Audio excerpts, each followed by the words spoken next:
Toda persona tiene derecho a una vida libre de violencia, en el ámbito público y en lo privado. Si tú eres víctima de violencia, no calles, rompe el silencio. Existen instituciones del Estado y de la sociedad civil que deben y pueden acompañarte, asesorarte y protegerte de ser necesario. Si has acudido por caso de violencia a las unidades del Ministerio de Salud Pública o a los servicios especializados del MIES, a la VC o UPC de la Policía Nacional, a las autoridades educativas, a los centros de atención ciudadana del Ministerio de Justicia, al ECU 911, a las juntas o consejos cantonales de protección de derechos, hiciste lo correcto. Cualquiera de estas instituciones tiene la obligación de denunciar los hechos de violencia que llegan a su conocimiento. Así lo establecen las leyes. Si has sufrido violencia física y has acudido a un centro de salud u hospital, ahí deben entregarte un certificado médico que indique los días de incapacidad producto de la agresión. Si has acudido a la policía, ésta debe elaborar un parte policial. Si has acudido a una ONG o a una junta cantonal, ahí pueden ayudarte a escribir la denuncia y, de ser el caso, acompañarte hasta la unidad judicial para que la presentes. Quien ejerce violencia debe ser sancionado. Si has tomado la decisión de iniciar un proceso judicial, los funcionarios deben atenderte con profesionalismo, con prontitud y calidez. Si las víctimas son menores de edad, personas con discapacidad o adultos mayores, la atención será especializada para asegurar la protección y la confidencialidad del caso.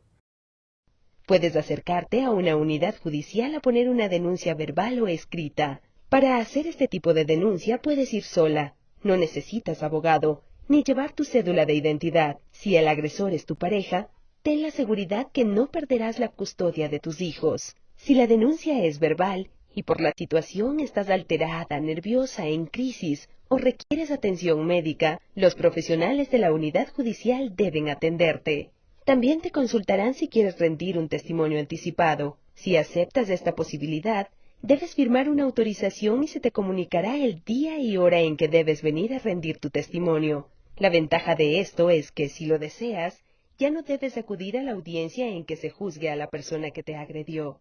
Una vez concluido este procedimiento, tu caso pasa al juez, quien determinará de manera inmediata si se trata de una contravención o delito. Esta distinción es importante porque de ella depende el procedimiento que a futuro recibirá tu denuncia. Si llegas con una denuncia escrita, tu caso pasa directamente a conocimiento del juez para determinar, igualmente, si es una contravención o un delito. Si es una contravención, el juez deberá darte de manera inmediata medidas de protección, disponer que se te hagan exámenes médicos, psicológicos o de trabajo social, organizar la toma de testimonio anticipado, si has accedido a ello, y notificar al agresor que se ha iniciado un proceso en su contra. Una vez establecidas las medidas de protección, la policía tiene la obligación de hacer que esas medidas se cumplan. La audiencia de juzgamiento se realizará en un máximo de 10 días contados a partir de la fecha de notificación. Aquí se dicta la sentencia que contiene la sanción y las medidas de reparación de tus derechos. La sanción puede significar privación de libertad u otro tipo de sanción.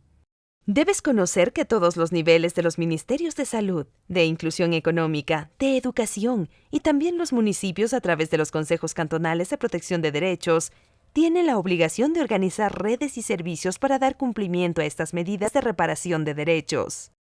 Si es un delito, el juez te otorgará medidas de protección, ordenará exámenes médicos o psicológicos si son necesarios, se notificará a la persona imputada y esa documentación se enviará a la Fiscalía. En la Fiscalía, toda denuncia o conocimiento de un delito da inicio a la fase de investigación previa. Si tu caso ha sido calificado como delito, debes tener bien claro que durante el proceso de investigación el fiscal reunirá los elementos de convicción que le permitan imputar a la persona investigada. Si el fiscal ha reunido suficientes elementos de convicción, se inicia la fase de instrucción fiscal. Su propósito es dejar bien fundamentado el caso y reunir más pruebas de ser necesario. Esta fase no puede durar más de 120 días. Los resultados de la instrucción fiscal se conocen en la audiencia preparatoria de juicio. Ahí, el juez analiza lo que presenta el fiscal y revisa si se han respetado los procedimientos. El resultado puede ser que se sobresea a la persona procesada o que haya llamamiento a juicio donde se dictará la sentencia. Es clave que en todo el proceso legal, las organizaciones de la sociedad civil, Defensoría Pública y la Defensoría del Pueblo te acompañen y vigilen el cumplimiento del debido proceso. En los casos de flagrancia, la policía está obligada a intervenir y allanar el lugar donde se está cometiendo el acto de violencia, para auxiliar y proteger a la persona agredida y a su familia, y capturar al agresor. En caso de que la víctima presente signos evidentes de violencia, será trasladada a una unidad de salud y luego a la unidad judicial. En la unidad judicial, si el fiscal determina que el caso califica como contravención, pasará a la audiencia de calificación de flagrancia, donde el juez sentenciará y dictará medidas de protección para la víctima. Si el fiscal califica como delito, solicitará a un juez medidas de protección, dispondrá exámenes periciales, mantendrá al agresor retenido hasta la audiencia y, dependiendo de las pruebas o testimonios recogidos, se pasará a la fase de investigación previa o de instrucción fiscal. En flagrancia, lo fundamental es constatar que no pasen más de 24 horas entre la aprehensión del agresor y la realización de la audiencia de calificación.